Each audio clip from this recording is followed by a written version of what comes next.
So, Brian, what are the key components of the ASCENT Coaching Program, and how do they work together to facilitate personal and professional growth for your clients?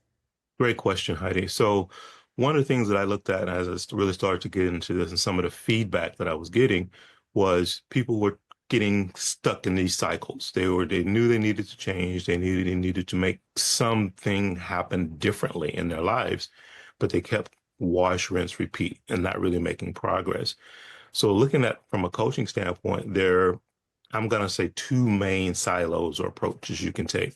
One is more of a directive thing, the other is more of a reflective. So I'm a big believer in the reflective piece, basically meaning whatever's keeping you stuck, sometimes it has something to do with what's in your past. And maybe it's a blind spot to you, maybe it's something you're unaware of, etc.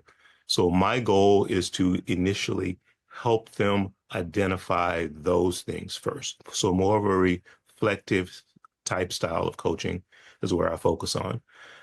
Just basically looking at it from the standpoint of you can't build a building on an unstable foundation. So let's go back, figure out why you have the potholes and the unlevel things going on with you. Work on getting that patched and fixed and as square as we possibly can. Then we can start to build as many levels as we need to go from that point forward. So that's really the focus. It's self-awareness, it's self-actualization. It's really digging into a lot of, as you talked about earlier today, talking about what are your limiting beliefs, what's that self-talk like, and where's that coming from, and those types of things. So there are some assessments that are associated with it. There's some assignments that I give to have them go out and try some different things to gain new knowledge, and new learning, and new understanding about themselves. And I Mm. will say that my primary audience, which is very interesting, is people who've kind of reached that midlife age Mm. where they're feeling like it's got to be more to it than this. Something's missing, something's not clicking for me, and they're ready to evolve and move on to that next chapter, that next thing, that next career, whatever it might be. But something is just not connected and is holding them in that particular spot.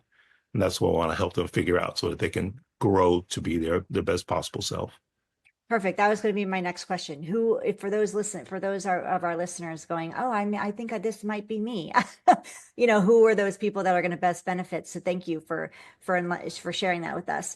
And you had shared, many of the people that you work with struggle with the self-doubt or limiting beliefs. How does your coaching approach help your clients identify and overcome those mental barriers? Yeah, it's interesting. I literally just published a podcast yesterday, and that's the exact title about ditch the negativity, and it was specifically talking about negative self-talk. That was the topic of the podcast. But one of the things we focus on there is we're really talking about getting to understand that it's okay for that to happen. It's going to happen, and I think that's where a lot of people get stuck, is they feel like they should be able to just cut it off. Right. And then it never happens again. So getting them to that state of understanding, you're going to have some days that are better than others, some days that are not so much better than others as far as what's going on mentally, emotionally, etc.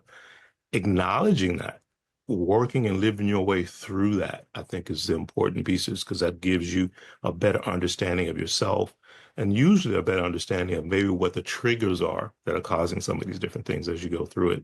So that's one of the things that I definitely talk about, is learn to just accept that it is what it is, first and foremost. How can you really change something if you're trying to lock it in a closet? Sometimes it is about just facing it. And that's one of the things that I make sure that I bring to the table, and that we're honest and upfront, open about those things as we work our way through it. The last piece of that is really getting into the neuroscience of it to a degree, and making sure they understand about neural pathways and plasticity and those type things, so that they can start to understand that even though it may not have worked, not be working in the present moment, that there are things that they can do to help retrain the brain, create these new habits, and move themselves forward. So making sure that they have a knowledge and an understanding of all of those components as well.